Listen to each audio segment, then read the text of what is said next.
you're part of this story. Well, hey there. I'm Jonathan Atwell, lead pastor of CrossRoads Church. If you missed yesterday's devotion on Hebrews 11 and 12, I want to encourage you to use this link right up here and go there first. Yesterday was preparation for today. Today's passage, Luke 3, 23 through 38, is a genealogy. You know, one of those lists of names of ancestors. In this case, Jesus' ancestors. As you read, I want to encourage you to use your notebook to jot down the names of some of the people you recognize from yesterday. As you read, think about our 4 questions. What jumps out at you? What does it say about God? What does it say about people? And how do you need to respond?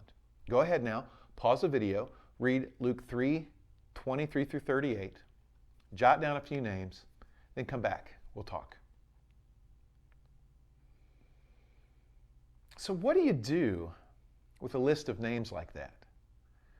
Well, rather than thinking of it as a list of names, think of it as a thread of stories. Thread or yarn is not made up of a single strand of material. It's made up of lots of bits of material wound together.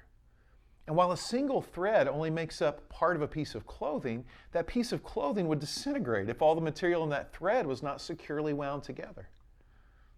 Hopefully, after reading from Hebrews 11 and 12 yesterday, you had a sense of how the lives of these people in Luke 3, 23 through 38 were wound together. How the faith of the people from Hebrews 11 was passed through the lives of the people in Luke 3. And how Jesus' story has tied all the way back to Adam's. Now, are you ready for me to blow your mind? The time from Adam to Jesus was longer than the time from Jesus to us. We, 2,000 years later, on the other side of this genealogy, we stand closer to Jesus than Adam did on his side.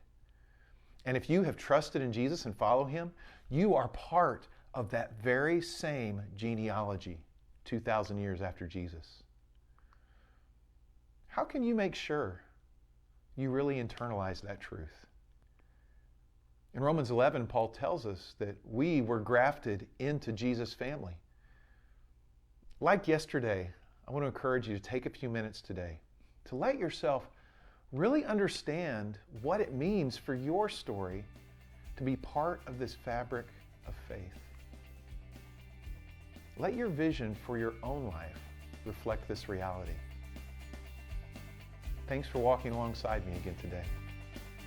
Make sure to share something from this week's devotions with someone to encourage them or to help them follow Jesus when you see him at church or when you see him in your small group this week. And have a great day discovering Jesus.